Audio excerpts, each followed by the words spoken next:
Analizar las noticias de Colombia y el mundo. La hora de la verdad en la red de Radio Red RCN con Fernando Londoño Hoyos.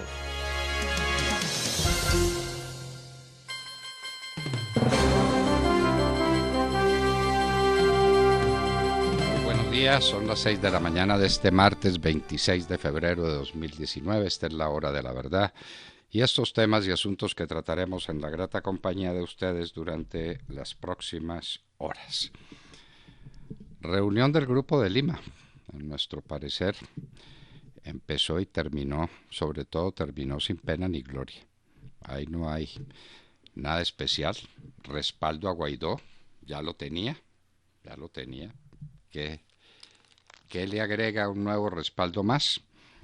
Para destacar las declaraciones de Pence advirtiéndole a Venezuela que tenga cuidado con Colombia porque cualquier cosa, es decir, cualquier agresión de Venezuela contra Colombia, tendrá respuesta inmediata de los Estados Unidos.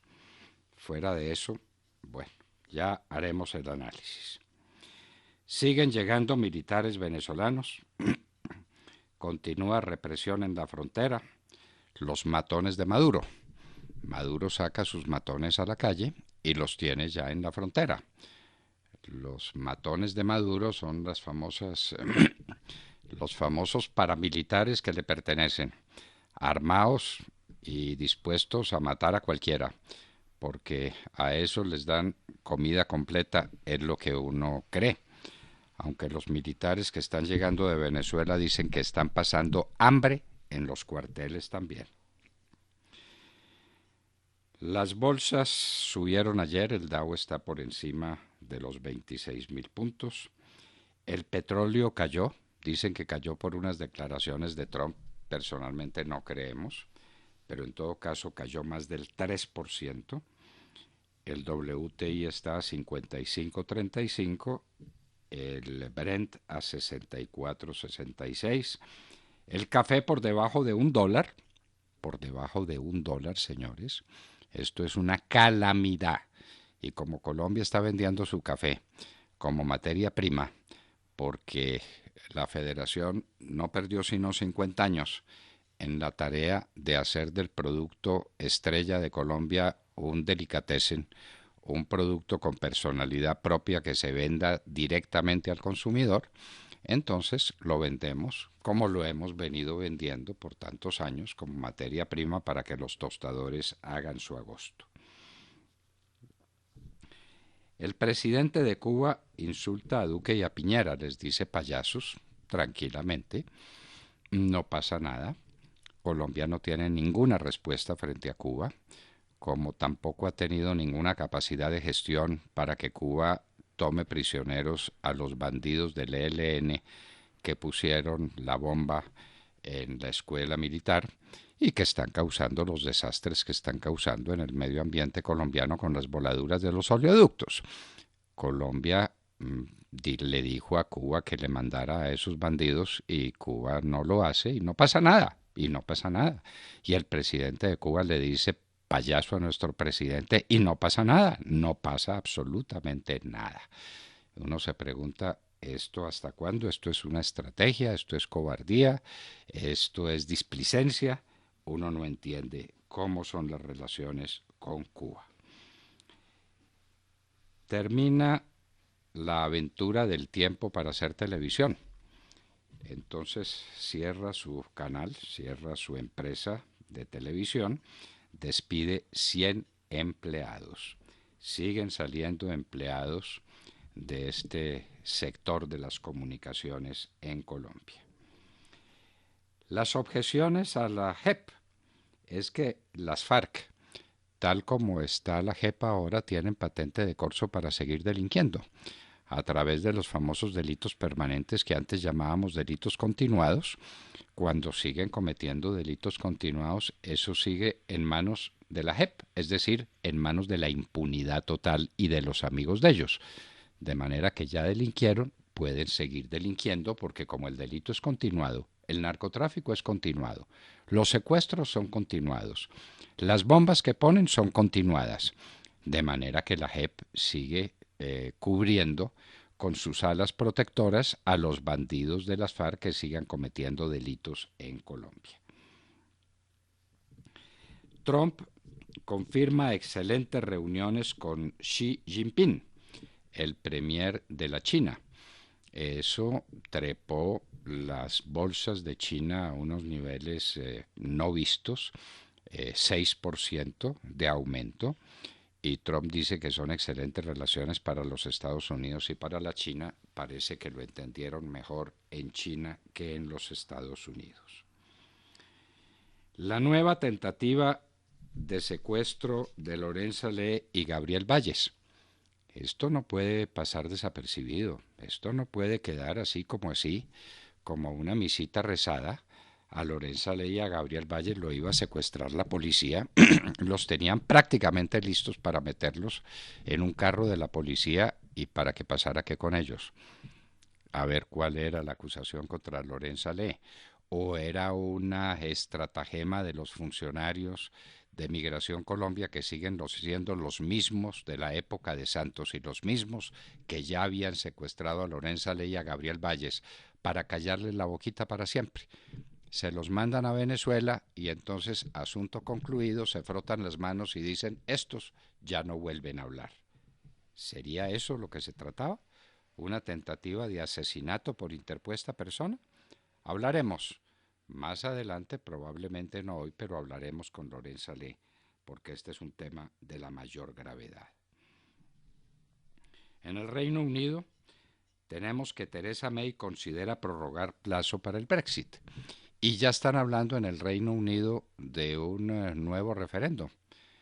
Parece que no les gustó mucho la idea de irse de la Comunidad Económica Europea y están viendo cómo adornan el asunto de tal manera que se vayan pero se queden. En fin, una cosa ahí rara es la posición del Reino Unido. Lo cierto es que tal como están planteadas las cosas, no quieren salirse de la Comunidad Económica Europea. El gobierno de Colombia denuncia una amenaza de muerte contra el presidente Guaidó y su familia, que servicios de inteligencia, parece que Colombia todavía los tiene, revelaron que había intenciones de asesinar a Guaidó o asesinar a su esposa o asesinar a algún miembro de la familia, de cualquiera de ellos dos. Esa pues fue una declaración que hizo el canciller Carlos Holmes Trujillo de manera muy tajante. Las amenazas contra Guaidó. Dicho sea de paso, ya en Venezuela le advirtieron que si vuelve a Venezuela lo meten a la cárcel. Que ya la justicia venezolana se está ocupando de Guaidó. Como la justicia venezolana es Maduro, porque Maduro hace lo que le da la gana, porque es un dictador pleno, es decir, que tiene todos los poderes en su mano, eso quiere decir Guaidó, vuelva y lo meto a la cárcel. Y nos preguntamos, ¿el bloqueo de pagos por qué no? ¿Por qué hablan inclusive de la posibilidad de una invasión militar que es mucho más grave y es con muertos y es con disparos y es con bombas? En cambio, un bloqueo de pagos es tan sencillo. Las tarjetas de crédito que se utilicen en Venezuela no serán honradas desde fuera. Esa es una cuenta que queda dispuesta para cuando se la puedan entregar a Guaidó y al gobierno legítimo de Venezuela. ¿Por qué no se bloquean las remesas y por qué no se bloquean las tarjetas de crédito? Si lo que quieren es de verdad una guerra contra el régimen. Terrible clima en los Estados Unidos. Este invierno ha sido espantoso. Hay lo que llaman un ciclón bomba, una tormenta invernal, un tornado. El clima sigue siendo terrible en el peor mes del año de invierno, que es el mes de febrero. El caso de Venezuela será presentado al Consejo de Seguridad de la ONU, con la seguridad de que Rusia y China bloquearán la decisión que se tomen. Eso inmediatamente habilita a los Estados Unidos para tomar decisiones, inclusive decisiones militares, en caso de que por emergencia tenga que entrar a defender a los suyos o a defender al pueblo, a la sociedad civil, a los civiles en Venezuela. A propósito de eso, Nicolás Maduro puso preso, porque literalmente fue así, a Jorge Ramos, el periodista de Univisión, y a su equipo. Lo invitó a Miraflores, le estaba haciendo una entrevista, no le gustaron las preguntas que hizo y la manera como tenía que contestar, lo encerraron en un cuarto encerrado, le apagaron la luz, le quitaron el celular, le quitaron los medios de trabajo, se lo robaron y ahora lo tienen encerrado en un hotel rodeado de los bandidos, de los paramilitares de allá, para sacarlo al aeropuerto y deportarlo, y deportarlo. Y es, gústele o no le guste a muchos, es el periodista hispano que ha tenido más reconocimiento en mucho tiempo. Univisión fue hasta hace poco el primer medio televisivo hispano en los Estados Unidos. Ahora es Telemundo, de lejos, pero Jorge Ramos tuvo esa significación. Lo pusieron preso. Vamos a ver qué sucede. La señora Fernández de Kirchner tuvo que comparecer ante la Corte en Argentina, que la está acusando por los llamados cuadernos de la corrupción. Recuerden que un funcionario muy cercano a ellos, era el que llevaba y traía las razones, era muy acucioso y tomaba nota en unos cuadernos de cuáles eran las bolsas que llevaba de un sitio a otro con dinero, el dinero de la corrupción en Argentina. Ese hombre se murió, pero quedaron los cuadernos y Cristina Fernández tiene que enfrentar ese ataque que se le hace, esa acusación que se le hace por corrupción. Una mujer inmensamente rica, como ya lo alcanzaba a ser su marido antes de morir. Irán lanza otro desafío, un misil desde un submarino, y el pueblo de Irán tiene hambre, pero se tiene que consolar, tiene que matar el hambre con los misiles que lanzan sus submarinos. Por primera vez, una mujer, princesa de Arabia Saudita, es nombrada embajadora en Washington, en la mitad de las tensiones que todavía no cesan por el asesinato de Khashoggi, el periodista de Arabia Saudita que le hacía oposición al régimen y que fue asesinado en Turquía, precisamente por los hombres de Arabia Saudita. Piden la renuncia de Mahmoud Abbas porque amenaza a Hamas con recortes financieros. Allá hay dos autoridades en Palestina, Mahmoud Abbas, que es un hombre relativamente sereno y centrado y claro, y los terroristas de Hamas, que tienen dinero que les entrega de la autoridad palestina, les entrega Abbas y los está amenazando con hacerle un recorte. En Cuba, nueva constitución, aprobada por el 87.5% de los votantes, porque el que no vota en Cuba la lleva. Que todo cambie para que todo siga igual. Recordamos aquí las palabras del Gato Pardo, que todo cambie para que todo siga igual, es la consigna en Cuba. El presidente de México, Andrés Manuel López Obrador, dice que venderá los vehículos blindados y de lujo que usaban sus antecesores. Es obviamente una medida demagógica. Eso no vale nada, vehículos usados de esa característica, eso puesto en el mercado no vale absolutamente nada, pero él hace la propaganda. Los Estados Unidos ha incrementado vuelos de reconocimiento sobre Venezuela, eso está comprobado. Corea del Sur también reconoce a Guaidó como presidente de Venezuela. Estados Unidos, de su parte, dijo a través de Mike Pence, el vicepresidente, que los Estados Unidos están 100% con Guaidó. Hoy es la subasta de nuevas energías, de las que nos hablara el señor viceministro Mesa de Energía. Hoy se hará la subasta.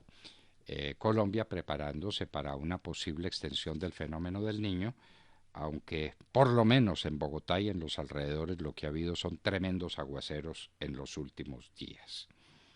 Literalmente, vivimos del petróleo y el carbón. Entre las 20 empresas exportadoras, primeras exportadoras del país, figuran por allá tímidamente Sofasa Renault, la Federación de Cafeteros y los Bananeros. Las otras 17 exportan petróleo o sus derivados y carbón. Dependemos literalmente del petróleo y el carbón, y lo que queda es café y banano. Hay una cosita que es una ventica de carros. La dependencia que teníamos hace 60 años es peor ahora que entonces. No somos competitivos, no hemos desarrollado las exportaciones. El lema de Carlos Lleras, exportar o morir, se perdió en el vacío. Una tasa de cambio mortal contra los exportadores. Tenemos la misma tasa de cambio de hace casi 20 años, con un aumento enorme en los costos. Eso solo hace que las exportaciones desde Colombia sean imposibles. Y hoy en la historia vamos a recordar un hecho singular muy reciente, en el año 2010. Un día como hoy, la Corte Constitucional rechazó o declaró inexequible la norma por la que se pretendía una segunda reelección, es decir, un tercer periodo de Álvaro Uribe Vélez, pero además se extendió y prohibió cualquier elección de Álvaro Uribe Vélez en el futuro, lo que fue otro golpe de Estado de la Corte Constitucional, como lo diremos hoy en la historia. Historia reciente, pero fundamental para que la gente en el país comprenda cómo el Poder Judicial se tomó la facultad de dar golpes de Estado contra la Constitución y contra la nación. De todo esto y de mucho más hablaremos con ustedes en las próximas horas en La Hora de la Verdad. Y los invitamos a seguirnos a través de nuestra señal de audio en alta calidad en TuneIn, en donde nos encuentran como La Hora de la Verdad. Igualmente los invitamos a sintonizarnos en los diales 710 AM en Medellín, 1200 AM en Cali y 970 AM en Bogotá. Y recuerden que estamos presentes en nuestra cuenta de Twitter, @Hora de la Verdad, a través de la cual pueden seguir el minuto a minuto de nuestras emisiones. Los invitamos también a seguir nuestra transmisión a través de Facebook Live con nuestra señal en vivo y todo el contenido de nuestras emisiones que está disponible en nuestro canal en YouTube. Y recuerden que también pueden escucharnos en vivo y diferido a través de nuestra página web y dejarnos todos sus comentarios a través de nuestro chat en esta dirección, www.lahoradelaverdad.com.co. Son las 6 de la mañana, 19 minutos. Comenzamos ya. Bienvenidos. Por todo lo que ha pasado y que no se debe repetir. Por la grandeza de quienes nos dieron la vida. Por ellas, que están en la red de Radio Red RCN. Por ellas, en La Hora de la Verdad, también decimos, ni con el pétalo de una rosa. Canción de amor, Cristina, de Lorenzo Barcelata, que interpreta Nat King Cole, se llama María Elena. Tuyo es mi corazón. Con esa canción tan bella, saludemos la mañana desde los Estados Unidos. Cristina Londoño, buenos días. Hola, papadito, muy buenos días y muy buenos días a todos. Bueno, Cristina, ¿qué tenemos para contarle a nuestros oyentes como noticia en esta mañana? Una semana muy difícil por muchas partes y definitiva para el presidente Donald Trump. Está en estos momentos en Hanoi, Vietnam. Se prepara para la segunda cumbre con Corea del Norte, con Kim Jong-un. Aquí en Estados Unidos le están exigiendo que esta vez, en esta segunda cumbre, haya resultados concretos. De la primera, el presidente Trump dijo que ya Corea del Norte no representaba una amenaza nuclear, aunque no firmó ni un solo papel diciendo o diseñando pasos para desnuclearizarse. Me salió. Y ahora le están pidiendo pues esos resultados concretos, acuerdos concretos en que el régimen de Kim Jong-un pues acepta ponerle fin a su plan nuclear. Esto no había ocurrido hasta ahora, pero el presidente Trump decía que esa era una nación muchísimo más segura, que Estados Unidos estaba muchísimo más seguro ahora que tenían esa amistad, pero miembros de la inteligencia de los Estados Unidos aseguraban que seguía siendo una amenaza para el mundo y quieren ahora ver esos resultados concretos. El presidente Trump quiere que los ojos estén puestos en lo que ocurre allá en la política internacional, pero aquí adentro del país pues les están dando golpes. Hoy una resolución de la Cámara de Representantes busca anular la declaración de emergencia del presidente Trump para apropiarse de un total de 8.000 millones de dólares para la construcción del muro.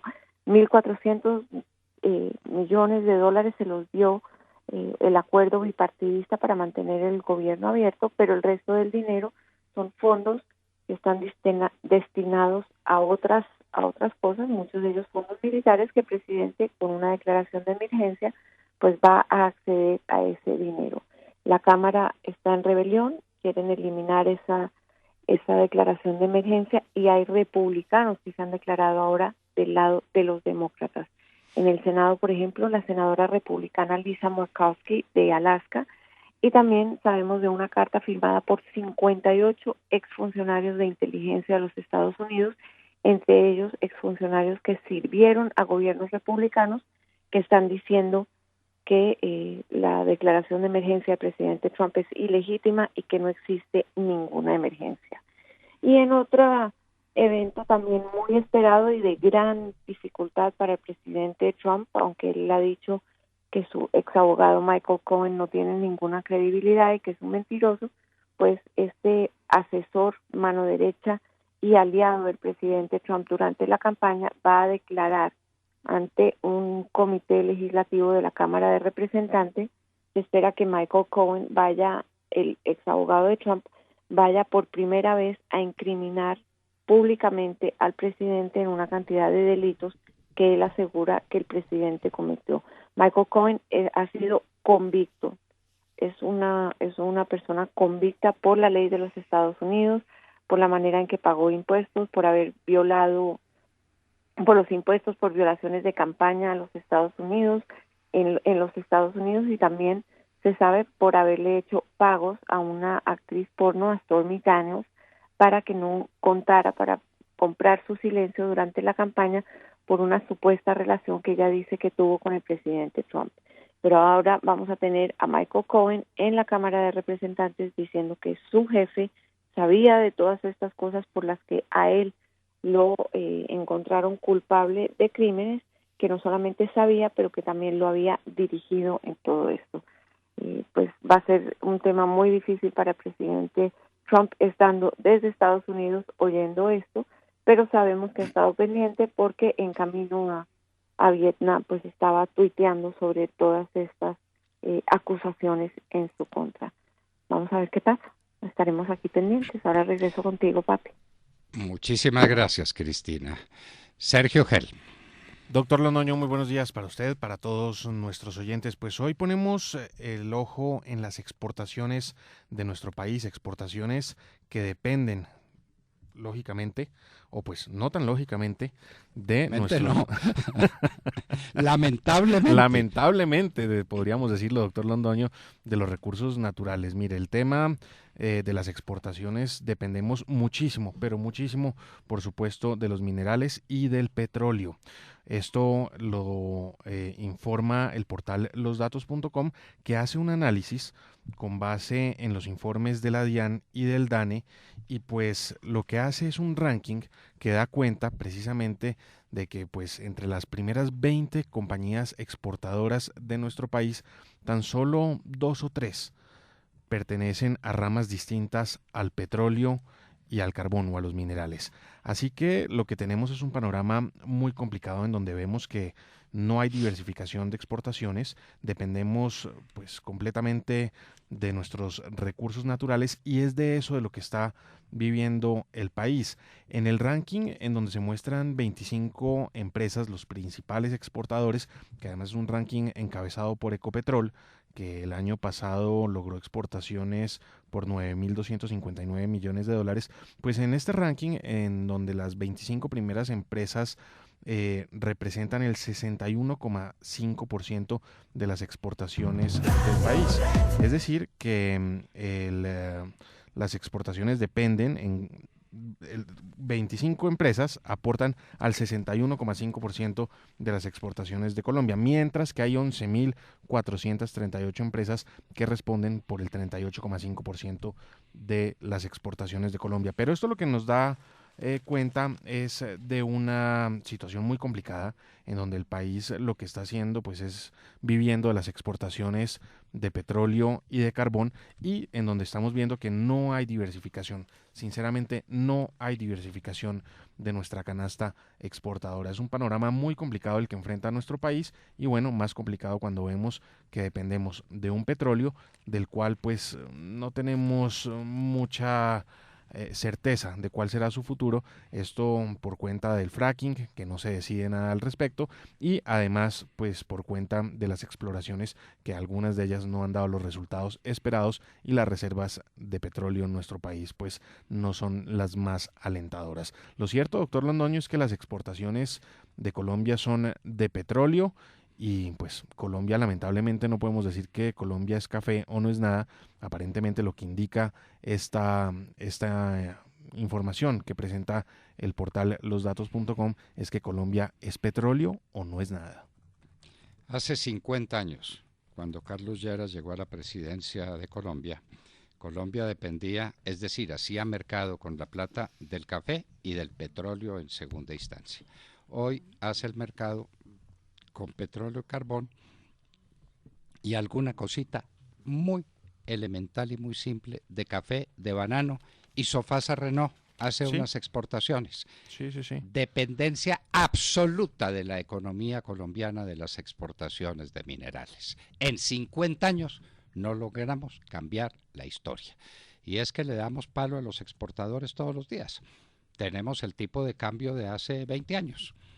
Entonces el exportador recibe los mismos dólares, pero sus costos se han subido en 20 años, ¿cuánto por ciento? Claro, y hay 11.400, un poco más de 11.400 empresas que responden por el 38,5% de las exportaciones de nuestro país. Esas 11.400 empresas pues deberían potenciarse, ¿y de qué manera? Para que logren entrar a este escalafón y estar dentro de las primeras 20 y compartir lugar con Ecopetrol, con Drummond, con Cerrejón, con Reficar, pero no. No, nada. El 61% de las exportaciones de Colombia provienen del petróleo y del carbón. Esto es una vergüenza, y no hicimos nada y perdimos 50 años en el desarrollo de Colombia y no somos en absoluto competitivos. Esto es lo que tiene que cambiar si queremos ser una nación distinta, y le damos palo al petróleo, hablamos contra el petróleo, alguien propuso que lo cambiábamos por aguacates. ¿Cuántos aguacates hay que cosechar para invertir las cosas? Seamos serios, por Dios. Aquí hay mucho payaso que dice muchas tonterías. Nuestra dependencia del petróleo es absoluta, reconozcámoslo, pero no para acabar con el petróleo, sino para crear nuevas fuentes de exportaciones. Nuestra situación es lamentable. Vanessa Araujo. Doctor Fernando y queridos oyentes, muy buenos días. Ayer Nicolás Maduro secuestró al periodista de Univisión Jorge Ramos y a su grupo de trabajo. El periodista logró una entrevista con Maduro en la que, según ha dicho en sus primeras declaraciones, le mostró al tirano un video que él mismo había grabado en su celular, en el que se puede ver a unos jóvenes persiguiendo un camión de basura y luego buscando algo para comer en medio de los desechos. En ese momento, según el relato de Ramos, Maduro se para y dice que no hay más entrevistas, se enoja por el video que le muestra el periodista. Jorge Rodríguez, el ministro de Comunicación, entra y les dice que esa entrevista no estaba autorizada y les quita los equipos de grabación, les pide los celulares y las claves de estos, y ante la negativa del equipo de darles las claves de sus teléfonos, las 7 personas de Univisión son separadas. A Ramos lo meten en un cuarto. Después de un tiempo de negarse a entregar la clave del celular, apagan la luz y en medio de la oscuridad le roban el maletín y el celular. Después de más o menos 3 horas secuestrados, los llevan a su hotel y denuncia el periodista que durante toda la noche fueron vigilados por gente del SEBIN y de los colectivos chavistas. Ahora en la mañana serán deportados en un vuelo Caracas-Miami. A Maduro no le importó que Ramos sea ciudadano estadounidense, que sea un periodista tan reconocido, simplemente está actuando como lo que es, un dictador. Y por eso precisamente es muy complicada también la situación de seguridad del presidente interino de Venezuela, Juan Guaidó. Ayer el canciller colombiano Carlos Holmes Trujillo habló en nombre del Grupo de Lima y advirtió sobre serias amenazas contra la vida de Guaidó y su familia. Advirtió Trujillo que, abro comillas, cualquier acción violenta contra Guaidó, su señora o sus familiares se convertiría no solamente en otro crimen, sino que dará lugar a una situación internacional que obligaría a actuar colectivamente al Grupo de Lima, acudiendo a todos los mecanismos legales y políticos, cierro comillas. Además, Diosdado Cabello dijo ayer que Guaidó es prófugo de la justicia venezolana, es decir, que si Guaidó es retenido, pues va a ser encarcelado. Y Ervin Hoyos, presidente de la Federación Colombiana de Víctimas de las FARC, tuiteó lo siguiente ayer. Exclusivo Venezuela. Nicolás Maduro dio órdenes de entregar vivo o muerto a Juan Guaidó. Diosdado Cabello le dijo a Vladimir Padrino López, si es muerto, mejor. Iris Valera, quien estuvo en la frontera, es la encargada de montar el plan para el asesinato de Guaidó cuando cruce la frontera. Ese fue el tuit de Ervin Hoyos. Para terminar, lo ocurrido en las últimas horas respecto a Venezuela, ayer guardias venezolanos dispararon directamente a policías colombianos en el puente internacional Simón Bolívar. Los videos se hicieron virales en redes sociales donde muchos colombianos se preguntaban qué tiene que pasar para que haya una intervención militar en Venezuela. Estas son las últimas noticias respecto al país vecino. Esta semana es muy importante, estaremos muy pendientes sobre todo de Juan Guaidó, quien ha dicho que vuelve a Venezuela a pesar del peligro que corre. Mientras tanto, la gente corre detrás de los carros de la basura para asaltarlos y robarse cualquier cosa que lleven de comida. Esa es la situación de los venezolanos, especialmente de los venezolanos pobres, de la gente de a pie, que va siendo como el 90% de los venezolanos, entre pobres y en la miseria. Entonces, nosotros nos seguimos preguntando por qué no el bloqueo en los medios de pago. ¿Por qué no? En lugar de mandar tanques y misiles y cosas de esas, ¿por qué no bloqueo a los medios de pago?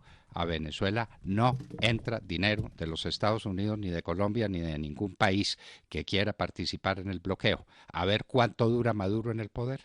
Pero esas cosas lamentablemente no se hacen y no se discuten. Demar Córdoba. Doctor Fernando, compañeros de la mesa, oyentes de la Hora de la Verdad, muy buenos días. Ayer se conocieron los resultados de las encuestas del Centro Democrático para determinar quién, entre Samuel Hoyos, Diego Molano y Ángela Garzón, sería el candidato único por el partido para la contienda a la alcaldía de Bogotá. En el proceso de las encuestas donde participaron Jan Haas, que encuestó a los bogotanos, Centro Nacional de Consultoría, que le preguntó a los militantes del partido por su favorito como candidato único, y Guarumo, que se encargó de la auditoría y recolección y consolidación de los datos, hubo el siguiente resultado en este proceso. Debo anotar una cosa antes de avanzar. El proceso tuvo como veedora, o como garante más bien, a la senadora del partido María del Rosario Guerra, quien siguió paso a paso todo este asunto. El mecanismo de recolección de datos, en el caso del Centro Nacional de Consultoría, fue con llamadas telefónicas a los militantes del partido. Entre tanto, Jan Haas hizo un trabajo de campo para obtener las opiniones de los ciudadanos bogotanos. Según los resultados del Centro Nacional de Consultoría, que encuestó a los militantes, el candidato ganador es o era Samuel Hoyos con el 39,4%. Le seguía Diego Molano con el 31,4% y en último lugar quedaba Ángela Garzón con el 29,2%. Esto en opinión de los militantes del Centro Democrático. Al consolidarse la información con Jan Haas, el resultado quedó así. Ángela Garzón lograba el 41,9%, Samuel Hoyos el 37,7% y Diego Molano el 20,4%. A propósito de esta decisión que levantó ampolla en muchos sectores del partido, porque los militantes, al parecer, y según lo refleja la encuesta, querían como candidato a Samuel Hoyos, el presidente Álvaro Uribe Vélez salió a calmar las aguas y a entregar unas declaraciones sobre este hecho. Felicito a Ángela Garzón, candidata del Centro Democrático a la alcaldía de Bogotá, a Samuel Hoyos por su coraje, su coherencia, a Diego Molano por su capacidad de estudio juicioso de los problemas y soluciones de la ciudad. Felicito a Paloma Valencia, a María del Rosario Guerra y a la directora Nubia Estela Martínez, que dirigieron este proceso transparente, participativo, e invito al Centro Democrático a que hagamos un gran esfuerzo en cada una de las 20 localidades de Bogotá para adelantar unos diálogos con nuestra candidata Ángela Garzón, con nuestros candidatos a consejo, a juntas administradoras locales. 4 o 5 temas fundamentales. El gobierno del presidente Duque, su éxito que ha tenido demostrando ese gran liderazgo en el tema de Venezuela, liderazgo coherente. Porque lo que pasó... Habrá que decirlo, la sorpresa para la militancia del partido fue enorme, pues ganaba Samuel Hoyos, pero dado el mecanismo que se idearon en el interior de la colectividad de preguntar a los demás ciudadanos qué opinaban y quién quería que fuera su candidata o candidato, ganó Ángela Garzón, la hija del reconocido hombre de izquierda Angelino Garzón, que valga decirlo, es hoy en día embajador del gobierno del presidente Iván Duque. Bueno, entonces Ángela Garzón, vamos a ver cómo responde el Centro Democrático, y uno no entiende cómo. La voluntad del Centro Democrático vale el 15%, y los que no son Centro Democrático, es decir, que pueden ser exactamente la oposición, los contradictores del Centro Democrático, valen el 85%. Bueno, eso es lo que hacen los sabios y ese es el resultado que puede ser nefasto para el entusiasmo del Centro Democrático en la ciudad de Bogotá, con todo y lo que diga el presidente Álvaro Uribe. Ya veremos qué pasa. Tatiana Guerrero. Buenos días, doctor Fernando, buenos días, compañeros, y a toda nuestra estimada audiencia. La narcoguerrilla del ELN publicó un video que dura más de 7 minutos donde se ve al comandante Gustavo Aníbal Giraldo, alias Pablito, quien se presume que está en Venezuela hablando sobre diferentes temas. En el video, el guerrillero prófugo reivindicó el atentado terrorista a la Escuela General Santander en Bogotá, que dejó 23 cadetes muertos, y dijo que lo sucedido en este lugar es una acción legítima en contra de los estamentos militares donde adiestran los planes genocidas del país. También aseguró que tienen un plan de lucha para la toma del poder por medio de la política y las acciones militares si no hay una voluntad de paz. Alias Pablito se refirió al presidente Iván Duque y manifestó que no hay cosa más peligrosa que un presidente mentiroso y que Duque será el hombre estrella en las mentiras. Al mismo estilo del tirano Maduro, tildó al mandatario colombiano como títere del imperialismo norteamericano y manifestó que lo que busca Iván Duque y Trump es una invasión militar a Venezuela, donde Colombia llevaría la peor parte. En cuanto a los asesinatos a los líderes sociales, Pablito se lavó las manos y dijo que el ELN defiende el derecho a la vida y que no tiene nada que ver sobre este hecho. Por último, este descarado terrorista dice que la narcoguerrilla sigue con voluntad de paz, de diálogo, y que ellos no han incumplido y siguen a la espera de que el gobierno nacional quiera dialogar con ellos. Doctor Fernando, solo mentiras en este video. Y también nos preguntamos, ¿qué pasó con los cabecillas del ELN en Cuba? ¿Para cuándo su extradición? ¿Las voladuras de los oleoductos las tocó este salvaje? No, para nada. Dijeron para que ellos no han hecho nada, que ellos siguen, que ellos no han incumplido, que siguen con voluntad de paz, que el gobierno es el que no quiere dialogar con ellos. Mantienen secuestrados, emboscan al ejército, asesinan a la gente y vuelan los oleoductos. No nos volvieron a hablar de la mancha en el Catatumbo y de los daños ecológicos que eso causó y que causan todos los días. El último atentado fue en el oleoducto trasandino abajo, en el Putumayo, donde causaron un incendio pavoroso, y eso fue hace 2 o 3 días, pero siguen lanzando proclamas. María, bueno, y hay quien dice que por Dios, conversaciones, diálogos, lo que hay que hacer con esto son diálogos constructivos para la paz, como los de las FARC, por ejemplo. ¿Y dónde está Márquez? ¿Y dónde está Pacho Chino? ¿Y dónde está el Paisa? ¿Y dónde está Joaquín Gómez? ¿Dónde están todos esos bandidos de las FARC?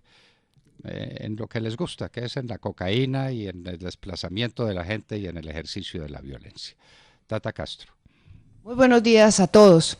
El ciclista colombiano Fernando Gaviria se impuso en la segunda etapa ayer en el Tour de Emiratos, ganando el primer duelo de embaladores al campeón italiano Elia Viviani, en una jornada marcada por el viento y que mantuvo en el primer puesto de la general al esloveno Primo Roglic.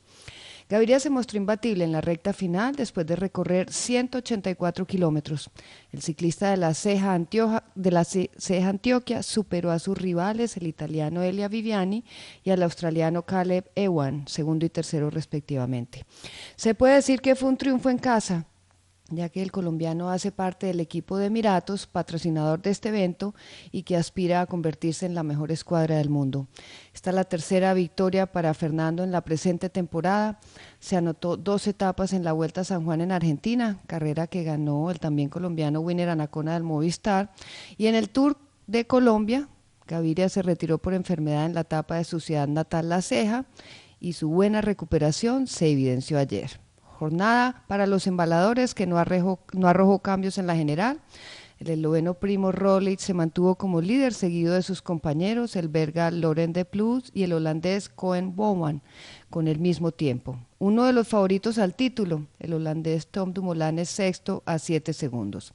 Hoy martes se disputa la tercera etapa, 179 kilómetros, llegada en alto, con casi 11 kilómetros al 5.4%, etapa que el español Alejandro Valverde ganó el año pasado y además puso final al Tour de Abu Dhabi, donde terminó como ganador. Valverde está de 17 en la general a 18 segundos del líder.